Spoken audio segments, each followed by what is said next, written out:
Welcome to the show. We start today with news about Kamala Harris's political future. This is a big deal. This could essentially set the stage for what will happen in 2028 with the Democratic primary and ultimately for who becomes the next president of the United States. So here's what's going on. Former Vice President Kamala Harris said she's not running for governor of California, and this is hugely important and consequential. It was assumed Harris is running for California governor. Gavin Newsom is term limited out. Harris was set to do it. There was reporting that it was a done deal. Every understanding was that if Harris ran, that she had an unobstructed path, certainly to the Democratic nomination. It's sort of a different kind of primary setup in California. But the idea being that she had an unobstructed path to the final ballot for governor of California. Now, by not doing it, the natural question is whether this is a setup to run in 2028 for president in the forthcoming Democratic presidential primary. Now, I'm going to tell you up front, I'm then going to back it up, but I'm going to tell you up front, I think that if this is her plan, it's a bad idea. And I don't think it's a bad idea because Harris couldn't do the job. I met her in March of last year. She's formidable. She's intelligent. She could do the job. I don't think that it's a bad idea because she's not competent. She is highly competent. That's not the issue. The context here is one where what is the natural next step for Harris becomes a question. And it seems that to some degree, she might feel as though going from VP to governor is a step down.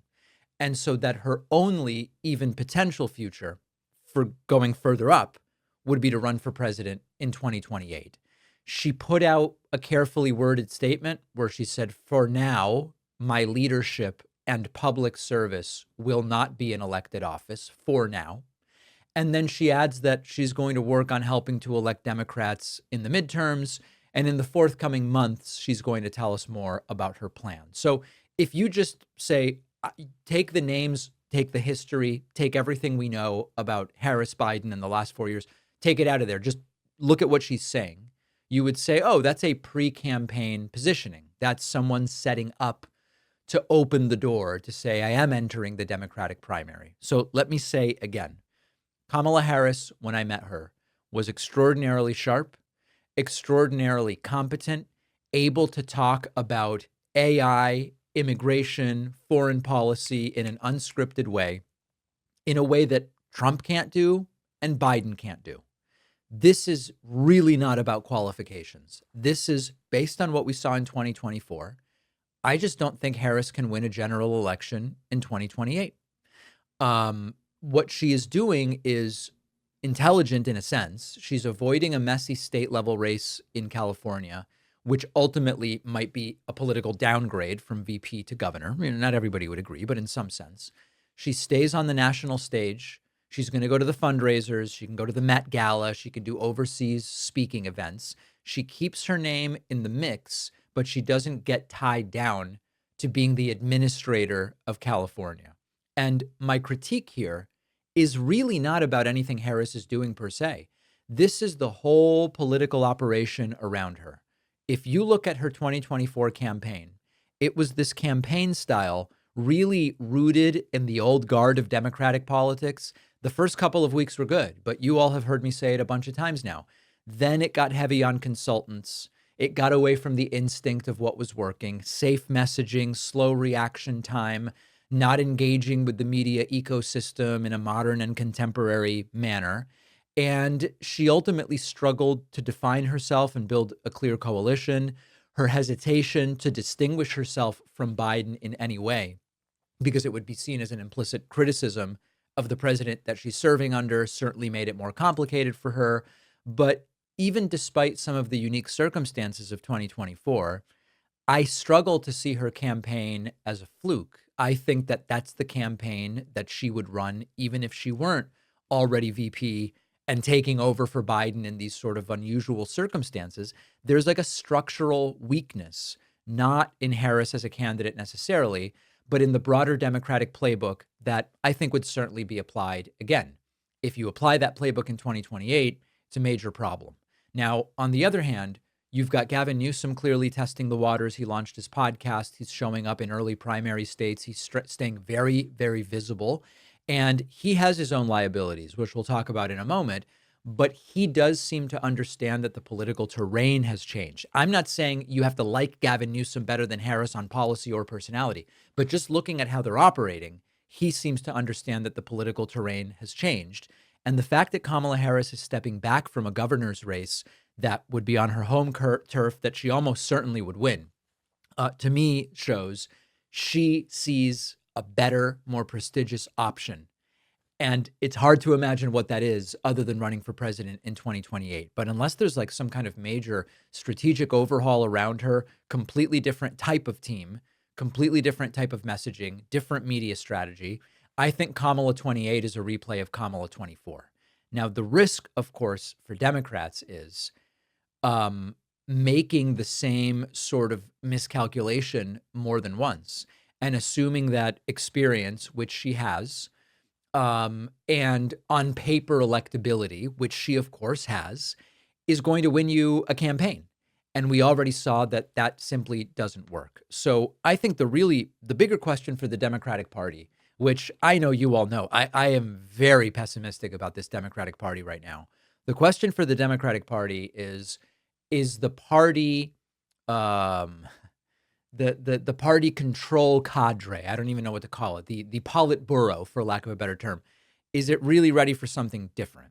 Now, I am not ready today to pick anybody or to tell you who I think should run or make an endorsement or anything like that.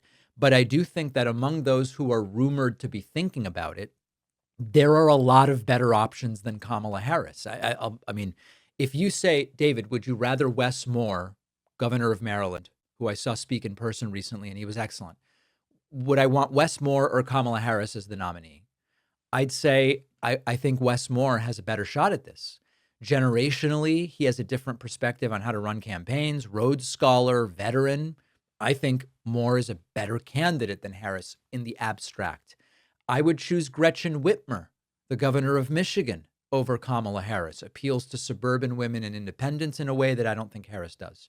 I would choose Josh Shapiro over Kamala. Shapiro, with the rampant anti-Semitism, there's no doubt that Shapiro has liabilities. There's no question. But he's not flashy, but he's widely respected. He probably appeals to moderates in a way that Harris doesn't.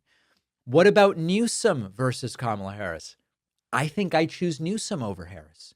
Confident communicator, very aggressive with right-wing media. The risk is he's almost too slick for his own good. He's so good at performing that I think it can sometimes come off as a little too scripted or disingenuous. I would take Andy Beshear over Kamala Harris, a red state governor in Kentucky. We had him on the show recently. We know he can win in red states. He's good on kitchen table issues. He hasn't been distracted by culture war stuff. So the point, and Pete Buttigieg, I think, is interesting. There are a lot of people who I think strategically are more interesting than Kamala Harris. So is this a setup to run in 2028? I don't know. Certainly is opening that door.